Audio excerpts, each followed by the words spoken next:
Hello friends, কেমন আছেন? আশা করছি খুব ভালো আছেন। আবার নতুন একটা রেসিপি নিয়ে চলে আসলাম আপনাদের কাছে। ডিমের কারি। আমরা আবার ঝোল পছন্দ করি, তো আমরা ডিমের কারি রান্না করেছি। ডিমের কারি তো একদম শুকনো শুকনো হয়, কিন্তু আমি এটা ঝোল ঝোল করে রান্না করেছি। তো শুরু করছি আপনাদের জন্য, আপনাদেরকে দেখানোর জন্য। তো প্রথমত একটা কড়াই নিলাম, কড়াইয়ের মধ্যে ডিমটা নিলাম। আমরা যে কটা মানুষ সে কটা ডিম নিলাম, নিয়ে এটাকে একটু সেদ্ধ করতে দিলাম। সেদ্ধ করতে দিয়ে একটু নুন দিলাম, হালকা 1-1.5 চামচ মতো নুন দিয়েছি। কারণ নুনটা দিলে না ডিমটা খুব সুন্দর সেদ্ধ হয়, ফাটে না। তো ওর জন্য আমি ছোট্ট একটা প্লেট দিয়ে ঢেকেও দিলাম, যার জন্য, কেননা ঢেকে দিলে না ডিমটা তাড়াতাড়ি সেদ্ধ হয়ে যায়। তো ডিমটা সেদ্ধ হয়ে গেল। হয়ে যাওয়ার পরে এইগুলো তো একটুখানি তো এদিক ওদিক হয়, আপনারা তো জানেনই, কোনো ব্যাপার না। তো এখানে দিলাম, কড়াইতে তেল দিলাম, কড়াইটা বসালাম সবে। কড়াইটা বসিয়ে তেল দিলাম। তেলটা গরম হওয়ার পরে ডিমগুলো সব ছেড়ে দিলাম। হলুদ নুন মাখিয়ে রেখেছিলাম আগে, তো সেটা কড়াইতে দিয়ে দিলাম। তো এবার এটাকে লাল লাল করে ভাজা হবে।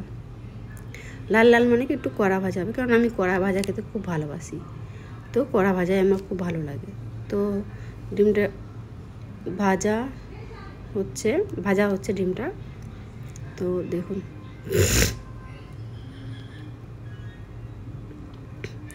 ডিমটা ভাজা হয়ে গেলে তুলে নেওয়া হবে। তুলে নেওয়া হলো মশলাটা, আলুর মধ্যে সামান্য একটু জিরে, আর বাকি পিষা হওয়া মশলা ছিল, জিরে, আদা, আর 2-3টে গরম মশলা, আর পেঁয়াজ আর রসুন, ব্যাস এটুকুই দিয়েছি, বেশি কিছু দিইনি। গরম মশলা না দিলে তো একটা গন্ধই আলাদা, গরম মশলার গন্ধটাই আলাদা, খুব সুন্দর হয় খেতে।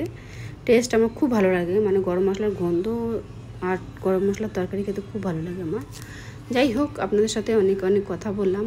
দেখো, এরপরে আলুগুলো আর মশলা তো ভালো করে কষিয়ে নিলাম, হালকা আঁচ রেখে মশলাগুলো ভালো করে কষিয়ে নিয়েছি। কষানোর পরে দেখুন, আলু আর আলুগুলো ভেজে নিয়েছিলাম। ভেজে রাখা আলু আর ডিম একসাথে দিয়ে নাড়াচাড়া করে দিয়েছি। দেখেছেন কি সুন্দর কালারটা হয়েছে না মশলা? দেখুন ডিমের তরকারিটা, এটা একটু শুকনো খেলে অবশ্য খুব টেস্ট হতো, ভালো লাগতো, কিন্তু কিছু করার নেই, আমার শুকনো তো আমাদের চলে না। তো তার জন্য জল দিয়ে দিলাম। জল দিয়ে দেখুন এতটা ঝোল খায় আমাদের বাড়ির লোক। দেখুন এরকম ঝোল রান্না করেছি, পাতলা ঝোল। তো কার কার ভালো লাগলো কমেন্ট ও শেয়ার করবেন।